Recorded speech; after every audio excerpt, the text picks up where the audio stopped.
Hello everyone, welcome to our channel Education Hotspot. So this is the next or very short topic in the series of IGNOU MA Sociology paid classes.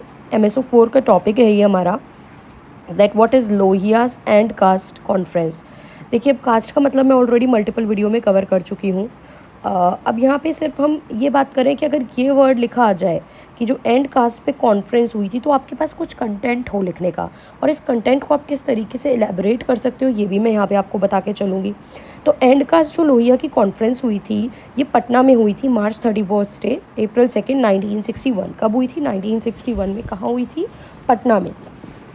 और इस यहाँ पे कुछ resolution पास हुए थे for annihilation of the caste in India. Hindi में भी ये चीज़ें मेंशन है कि यहाँ पे क्या चीज़ें, कुछ संकल्प पारित किए गए थे, जिसमें पहला संकल्प था mixed dinner.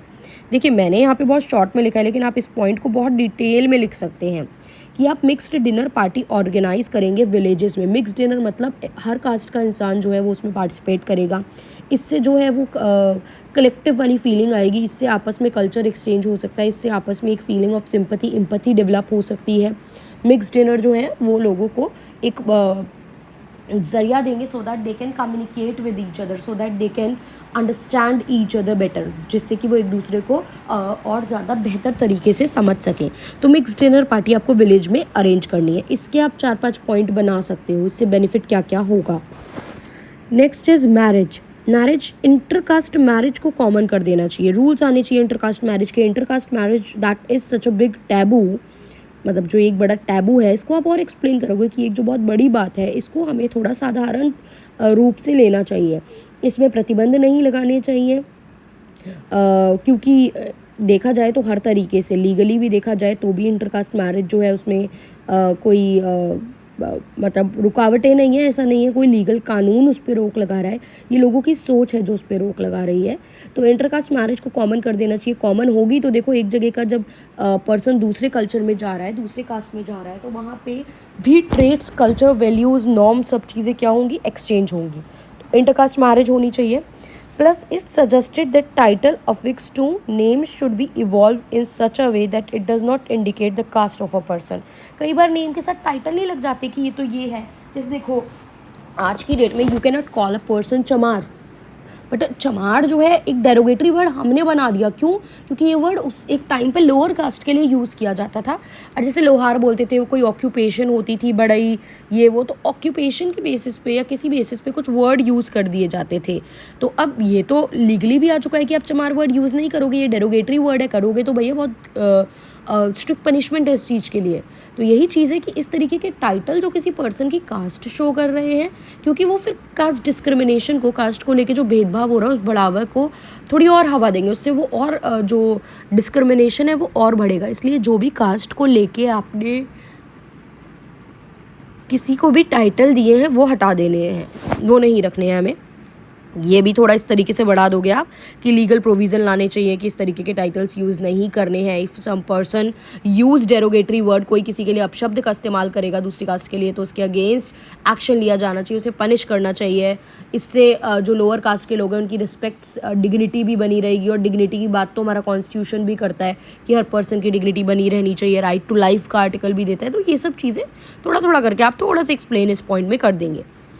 Grant special opportunity to those who have been oppressed from so long, जिनको इतने समय से दबाया जा रहा है, मतलब low caste, womens, SC ST OBC womens, ये सब। SC ST तो मेनली स्टार्टिंग से ही उनको रिजर्वेशन देने की बात की थी, सो दैट ये लोग थोड़ा सा अपलिफ्ट कर सके सोसाइटी में। तो यही चीज़ है जिनको आप बहुत ज़्यादा ऑप्रेस करो। वुमेन की सिचुएशन भी तो ठीक नहीं थी ना सोसाइटी में।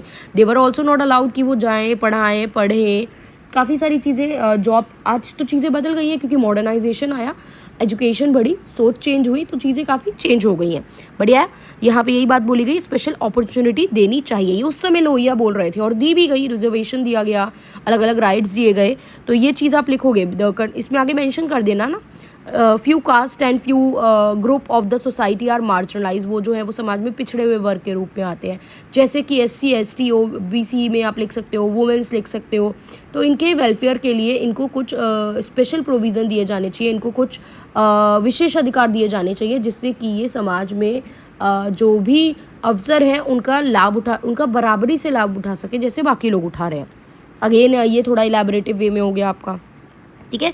अब ये कॉन्फ्रेंस ने एग्री करा कि जो रिलीजियस, सोशल और इकोनॉमिक प्रोग्राम है उनको इस तरीके से करना चाहिए, carried out along with the political programme to eradicate the caste system. मतलब जो पॉलिटिकल प्रोग्राम होते हैं उन्हीं में religious aspect, social aspect, economic programme ये सब इंक्लूड होने चाहिए। और आप हर स्पेयर पे काम करोगे, राजनीतिक आयामों पे, आर्थिक आयामों पे, धार्मिक आयामों पे, जब आप हर जगह काम करोगे तब जाके ये कास्ट सिस्टम इरेडिकेट हो पाएगा। और आज की डेट में 100% नहीं बोलेंगे हम चला गया या, बट काफ़ी हद तक चला गया। अर्बन सेंटर में तो बिल्कुल कम देखने को मिलता है ये कास्ट सिस्टम। बट आज की डेट में कास्ट सिस्टम को रिप्लेस कर लिया है किसने? क्लास सिस्टम ने। आज की डेट में जो डिवीज़न हो रहा है, जो डिफरेंस चल रहा है, वो किसको लेके चल रहा है? वो इनकम को लेके चल रहा है। नो मैटर आप कौन सी कास्ट से बिलोंग करते हो। हाई इनकम ग्रुप वाले एक तरफ हैं, लो इनकम ग्रुप वाले एक तरफ हैं, मिडल इनकम ग्रुप वाले एक तरफ है। तो आज की डेट में जो डिवीज़न है that is on the basis of class and not on the basis of caste. Clear? So I hope ये समझ में आ गया होगा। लोहिया के जो एंड कास्ट कॉन्फ्रेंसेस की PDF आप लोगों के पास ऑलरेडी अवेलेबल है। Just check the document section, you will get this over there. अगर इस तरीके का एंड कॉन्फ्रेंस आता है तो स्पेसिफिक पॉइंट बताने होते हैं, तब आप बना के चीज़ें नहीं लिख सकते हो। तो यहाँ पे पहले कास्ट का मीनिंग लिखोगे, कब हुई ये लिखोगे, फिर ये जो इनके 4 पॉइंट थे ये लिखोगे, इनको थोड़ा सा और इलाबोरेट करके लिखोगे। मतलब मैंने यहाँ पे शॉर्ट में लिखे हैं, क्योंकि सब कुछ एक एक लाइन लिखूंगी तो कोई फ़ायदा नहीं है ना उस चीज़ का। मैंने इतना बोल के बता दिया कि आप इसमें और कैसे कैसे लिख सकते हो। तो अब आप इसको लिख के अपने आप अपने आंसर की लेंथ, अपने आंसर के वर्ड्स जो है वो इंक्रीज़ कर सकते हो। Okay, so that's all for this video. Thank you for watching.